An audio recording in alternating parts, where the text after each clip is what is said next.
What? What? What the hell is this? Harumph. I didn't get a harumph out of that guy. Give the governor harumph. Harumph! You watch your ass.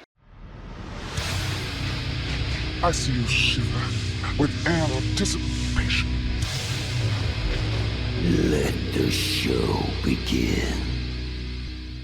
Hey everybody, this is David Heretic coming at you with another edition of Reactions, Reviews, and Rants. And tonight, alright, we're going back to Disturbed. Yes, indeed, Disturbed fans, feeling you. Come on now. Here we go. Before we go any further, for those of you who are feeling inclined to doing all of the clicks and the likes and the bibbidi bop, do me a favor. Before you do all that stuff, please watch the whole video first, okay? Give me a chance to actually earn those clicks and likes. Now, after the video's done, if you still feel like doing all those clicks and likes, then by all means, feel free to click away. This comes as a request from Ian Franks, and it was also the winner of the Patreon request prioritization poll, winning with 63% of the vote, moving it from number 998 in the queue straight up to number 1. So yes, indeed, ladies and gentlemen, your voice, your vote does matter. They all want to see me react to this. It is Disturbed, featuring Ann Wilson of Heart, doing a song called Don't Tell Me. Now, have I heard the song before? I don't think so. I honestly don't know. This might be a cover for all I know. I know Disturbed are kind of known for doing covers, and I know there's probably been a number of songs entitled Don't Tell Me. None come to mind, but it's possible. This might be an original, this might be a cover. If it is a cover, I may have heard it before. I don't know. We're going to kind of play this one by ear. I don't know how this is going to go. So we're just going to get to it. We're going to listen to it, and if it turns out that I have heard the song before and I go, oh yeah, I recognize this song, I'll let you know. That's the truth. You know me, I'm going to be honest with you guys. This was posted by Disturbed, shocking, and the video has 1.7 million views. It'll get you there. Other than that, there's really nothing else left to say. Link to the original video will be down below in the video description for your viewing pleasure at your leisure. Let's get started. What do you say? Are you ready? Are you ready? Because here we go. All right, here we go. Disturbed, Don't Tell Me, featuring Ann Wilson, official audio. Wah, wah, wah. Damn it. Yeah, there's that word official coming off of their official page. Yep. Look, you know what I'm going to say, so I'm not going to say it. All I'm going to say is we're going to just, wait and see what happens and hope for the best. All right, let's do this. All right, boy, let's do this.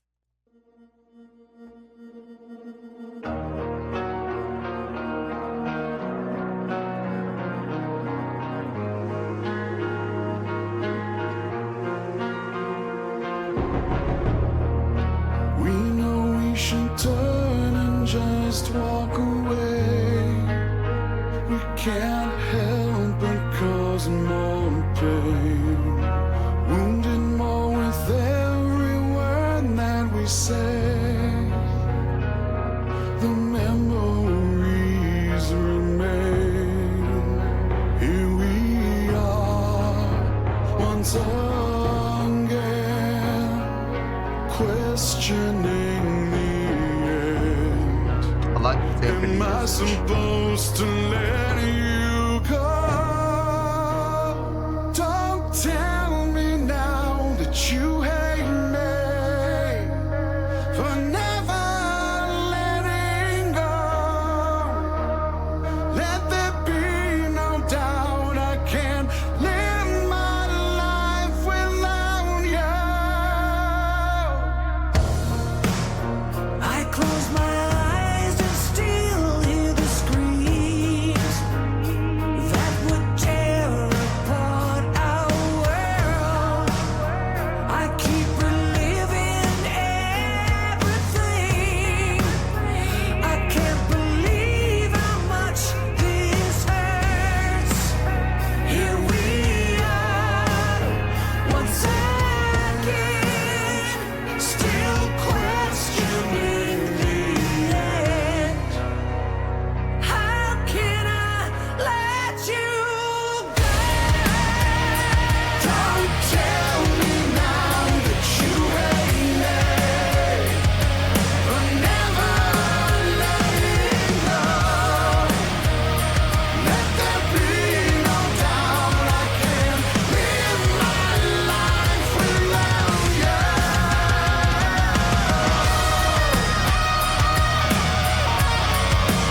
So then we got a guitar solo. Let me back up a little bit.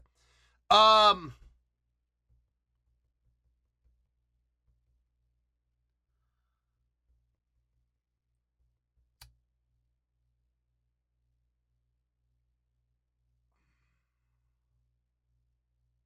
to say whether I like it yet or not. I think I like it. I think I do.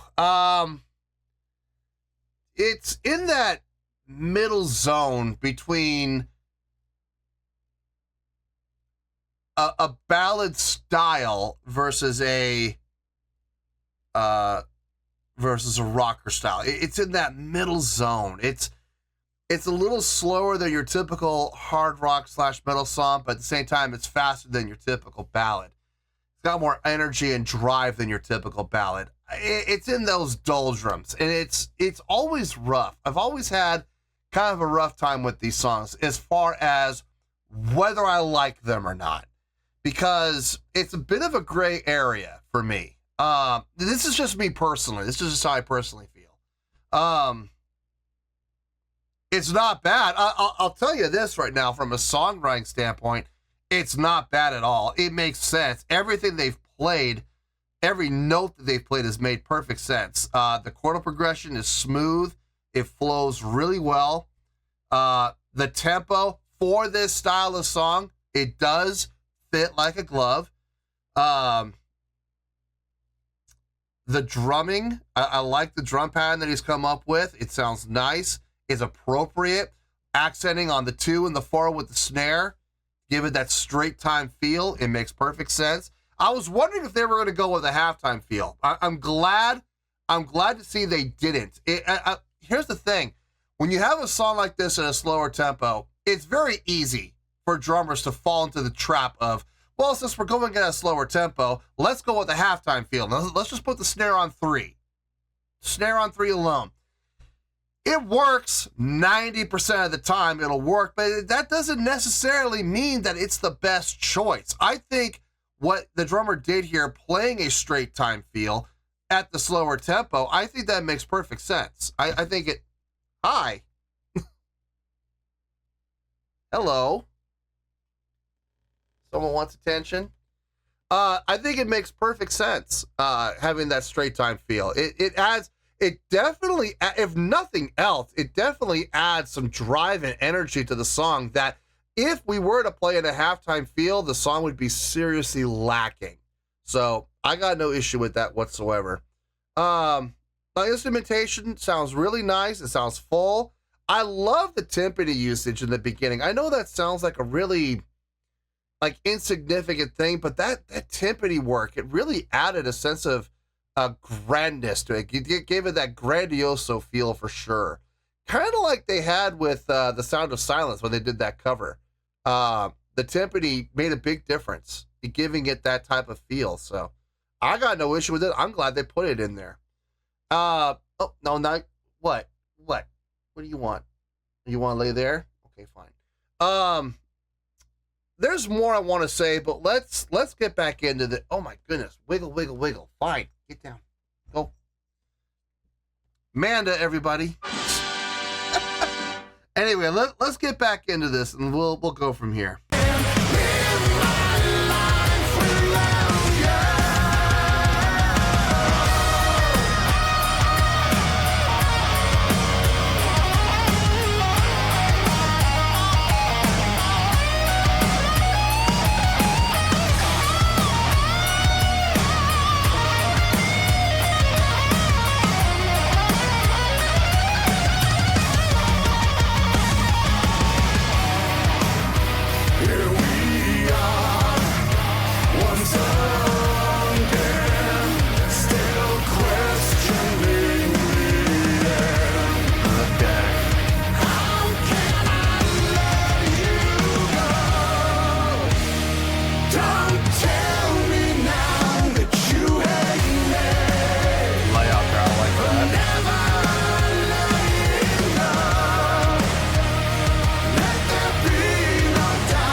Interesting. I don't know. I could say with 100% certainty, I could say I didn't hate it, and I didn't dislike it. We're not there. We're on the other side. I don't know. I don't know if I liked it or if I'm indifferent to it, if I'm being honest. I don't know. I gotta think about this one. Let me get my thoughts together. I'll see you in the review and we'll talk about it. Well, there you go, folks. That was Disturbed featuring Ann Wilson of Heart with a tune called Don't Tell Me. This was a request from Ian Franks, and it was also the winner of the Patreon request prioritization poll, winning with 63% of the vote, moving it from number 998 in the queue straight up to number 1. So yes, indeed, ladies and gentlemen, your voice, your vote does matter. Okay, I think some people are going to be really surprised by the score, and I don't mean that in a good way. I'm going to give the score, and people are going to be really kind of taken aback by the score I'm going to give. But I promise you guys, if you take the time to listen to how I came to the score, I think it'll make a lot more sense. It'll probably be a lot easier pill to swallow. Okay, let's get to that score so you all can, run off and get your pitchforks and torches. I got a bad feeling about this. On a scale of 1 to 10, I'm going to give that a 7.6. Yep, 7.6. I feel good about that score. Let me tell you why. Why? A riot is an ugly thing. And I think that it is just about time that we had one! First things first, a 7.6. What does that mean? Well, a 7.6 would translate to a really good scale rating. So overall, I think the song is actually really good. It would get 4 out of 5 stars and a B+ letter grade. Not a C, not a D, a B+. B as in boy. So there you go, a 7.6, really good scale rating, 4 out of 5 stars and a B+ letter grade. Now, how did I come up with that score? Oh man, so glad you asked. Okay, before you go off and grab your pitchforks and your torches and you let the witch hunt begin, hear me out, okay? First things first, did I hate the song? No, I didn't hate it, and I didn't even dislike it. There's definite value in the song, without question. If I'm being honest, I've heard other Disturbed songs that have been far more impressive than this. Far more impressively written, far more impressively arranged, far more impressively executed. Now, having said that, though, does that mean the song was bad? No, it wasn't. Simple, yes, absolutely very simple. Chordal progression on this song was very easy to follow. Borderline anticipatable. I mean, you kind of could feel where it was going to go at times. Now, is that a bad thing? No, there's nothing wrong with that. I know a lot of people use this word in a very negative context all the time, predictable. I don't see the problem with the song being predictable at all. I really don't have a problem with that. I don't think that's a negative. As a matter of fact, sometimes I feel like predictability can be a good thing, because with predictability comes comfort, right? So that's why people watch the same movie 20, 30, 50 times. People watch the same television show over and over and over again. They see the same episodes 5, 6, 7 times because they know what's going to happen. They know at the end of this story arc that the bad guy is going to get caught. They know that at the end of this episode, everything's going to be resolved, and the conflicts that happen within the episode will be resolved, and everybody are going to be friends again. Everybody knows this. But why? Because they've seen the episode. Literally, they've literally seen it, so they know exactly what's going to happen. They even know what's going to be said and how it's going to be said, and it's going to be said in the kitchen. They know everything. And with that comes a certain level of comfort. Same thing when it comes to songwriting. There's nothing wrong with writing a song that turns out to be predictable. Nothing wrong with that at all. And this song definitely had those predictable moments, especially in the chorus. The chorus was very predictable.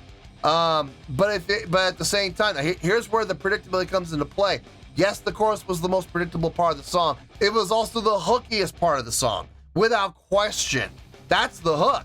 That's the part of the song that's going to sink its fangs and its claws into everybody and pull them in. If anything is going to pull them in, it's going to be the chorus, okay? Now, is the chorus going to hook everybody? No, it's not going to hook everybody. But in general, if any part of the song is going to hook someone, it's going to be this chorus. Very easy to follow, very pleasing to the ear. It flows really well, and it makes perfect sense. So I got no issue with the songwriting whatsoever as a whole with the entire song. I did want to, I mentioned this during the reaction. I'm going to mention it one more time briefly here. I like the usage of the timpani at the beginning. I really felt it added a sense of grandness to this song. It definitely brought those grandioso feelings out. I absolutely appreciate it. I know it's a subtle thing. I know it's a small thing, but sometimes those little small things can make a big difference. And I really felt the timpani in the beginning really did make a big difference. Kind of gave me, not to be taken literally here, but slightly, very slightly gave me shades of their cover of Sound of Silence, which I loved, by the way. I know everybody's wondering why I thought about Ann Wilson being in the song. I've always said this about having guest appearances. If you're going to have a guest appearance, there really should be a purpose. There really should be a reason for having this particular guest come on into this song and perform in this song. They have to have their presence be felt, and they have to have their presence really have an impact on the song as a whole. Now, did Ann Wilson do that? Yes and no. In the chorus with the harmonies and the pre-chorus with the harmonies, I do feel her presence was felt. I do feel her presence was needed. I do feel by having those harmonies done by her in those sections where she took the upper line, I do feel like that did make a difference. I do feel like that did add to the overall quality of the song, and more importantly, add to the value of the song. Now, having said that, the second verse where she came in and she took the lead line and she sang the lead line, was that necessary? Absolutely not. I think Damon could have done it just fine. And to be honest with you, I'm not saying this to be disrespectful to Ann Wilson. I swear I'm not. I have nothing but respect for that woman. She is a phenomenal vocalist. I just don't feel like her vocals taking on the lead in the second verse was really all that special. I don't feel like it really did anything for the song as a whole. I think Damon could have sung that verse just as well. It would have been just as fine. And to be honest with you, I hate to say it, but I think it would have been even better. I think it would have been more impactful. Maybe if they had switched, maybe if they had her do the first have her do the first verse instead of the second verse, maybe that might have made a difference. Possible. But having her do the second verse, I don't think had any impact on the song whatsoever. At least not in a positive way. But her doing the vocal harmonies, yeah, definitely added stock. Definitely added stock to the overall value of the song. The guitar solo, I paused and we got back into it. Short, sweet, to the point. It did the job. It did the deed. I liked it. I think for this song, definitely added to the overall value. The thing that really stuck out to me with this song, more than anything else, this is going to sound really weird coming from me, the drumming. The drumming on this song really is what kind of sold it for me. The constant, straight feel of the 2 and 4 being accented by the snare, pushing the song, driving the song, giving the song the energy and the drive to push and just give it more of a rock feel so it didn't fall into the doldrums of a ballad feel song. If the drummer, and here's the thing, drummers can do this, and listen, drummers are going to do whatever they're going to do. But with a song like this, it's very easy for drummers to fall into the trap of let's play halftime. Let's put the snare on 3. That's it. Just snare on 3. You know, lots of kick drum, lots of cymbal fill. You know, snare on 3 with the accent, with the tom fills coming out of every single phrase to give it more of a ballady feel. If that had been the case, I think this would have been a big mistake. And honestly, I don't think I would have liked the song. I think the song at that point would have fallen into the dislike for me. Too cliche, I guess, maybe be the best way to put it. This didn't feel cliche. It had the drive, like I said, and it had the drive, it had the energy, and that came from the drummer playing a straight feel. I know it's a slower tempo, and it's, you know, it's in that doldrums of between being a rock song and a ballad song. It's in that doldrums there, somewhere in the middle. Not quite ballad, not quite rock, but it's in there. And that really came down more than anything. That came down to the drummer giving it the feel at that slower tempo. So it kind of evened out a little bit. Damon's vocals on this I felt were very appropriate. I think his vocal style fit very well. I got no issue with anything Damon did. I think he did just fine. Not Damon, David. Same as me. Come on now. I think David did a fine job on this song. I got no issue with anything he did. I'm not gonna sit here and pretend like I love something when I really don't. You know, I don't love the song, but at the same time, I don't hate it and I don't even dislike it. I think it's safe to say I liked it. I did like the song as a whole, but definitely not one of my favorites. I'm just gonna say this. I know this might upset people, but I don't know if I would ever want to listen to this again. I think this is one of those songs where I hear it once and once was good. I'm good with that. I don't really see myself having any desire to hear this song again. So, no, but it's not a bad song. It's not bad overall. It's a really good song. If you look at everything as a whole, between the songwriting, the execution, the arrangement, the mix, it all sounded really good. It's not my personal cup of tea, but taking my own personal feelings, putting them aside, looking at the song objectively, it is a really good song. So that's why I'm giving it the really good score of 7.6. I feel good about that score, and that's where we're going to stay. So let's wrap everything up here in a nice shiny bow, shall we? We got a 7.6, which is a really good skill rating, 4 to 5 stars, and a B+ letter grade. Take your pick, I don't care, whichever one of those floats your boat. Final word, final score, I have spoken. Well, that's gonna do it for this edition of Reactions, Reviews, and Rants. Hope you all enjoyed the show. Hope I was able to entertain you. If I was able to put a smile on your face and brighten your day, then I did my job, and I'm so glad I could do it.